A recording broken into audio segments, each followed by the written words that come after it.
kembali lagi dengan channel Sukses Kuliah. Kali ini kita akan kembali membahas seputar dunia kerja. Dan topik yang akan kita angkat pada kesempatan kali ini adalah 11 profesi untuk orang yang suka bekerja sendiri. Check this out. Apakah kalian tidak suka terlalu sering berurusan dengan manusia lain di tempat kerja? Beberapa orang bekerja paling baik jika mereka dibiarkan sendiri. Berikut ini adalah beberapa pekerjaan yang membutuhkan interaksi minimal dengan orang lain. 1. Editor. Editor merupakan salah satu pekerjaan yang sebagian besar waktunya dihabiskan sendirian. Karena mengoreksi membutuhkan konsentrasi, kalian mungkin akan sendirian di ruangan yang tenang di suatu tempat hampir sepanjang waktu. 2. Penulis. Sama halnya seperti editor, menulis juga membutuhkan konsentrasi. Selain itu, sebagai seorang penulis kalian dapat menulis di mana saja, kalian tidak benar-benar dibatasi untuk berada di sembarang tempat dengan siapapun.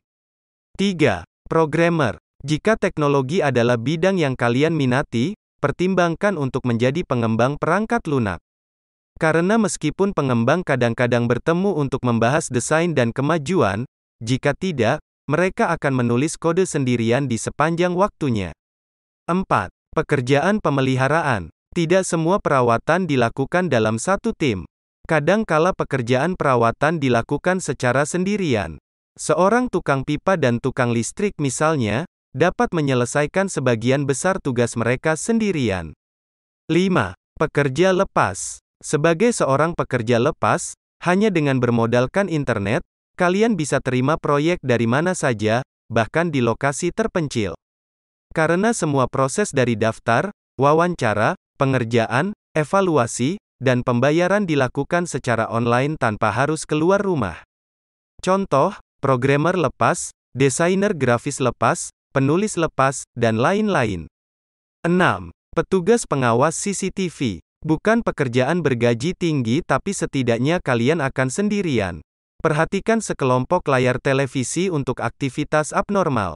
Sederhana, mudah, dan tidak perlu banyak bersosialisasi. 7. Desainer grafis. Sebagai seorang desainer grafis, kalian memang masih harus bertemu dengan orang lain untuk memahami persyaratan. Tetapi untuk sebagian besar waktu, kalian akan mengerjakan desain sendiri. 8. Teknisi lab. Tidak ada interaksi pelanggan di sini, tetapi beberapa interaksi terbatas dengan sesama rekan kerja. Bagaimanapun, kalian akan mengerjakan sampel sebagian besar waktu sehingga tidak boleh ada masalah yang mengganggu di sana. 9. Ahli transkripsi medis. Pekerjaan introvert yang khas. Ahli transkripsi medis harus berada di ruangan yang tenang agar mereka dapat menyalin dengan benar.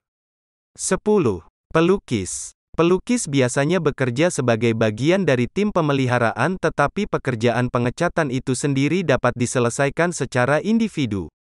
11. Pustakawan. Bekerja dengan buku sepanjang hari di ruangan yang benar-benar sunyi. Apalagi yang bisa kalian minta? Itu tadi 11 profesi yang cocok buat kalian yang introvert. Jadi, buat kalian para introvert tidak perlu berkecil hati. Karena 11 contoh profesi di atas pada dasarnya hanya sebagai sampel saja. Bahwa ada banyak sekali profesi yang tidak mengharuskan kita untuk banyak bersosialisasi. Terima kasih atas perhatiannya, dan sampai jumpa di konten selanjutnya.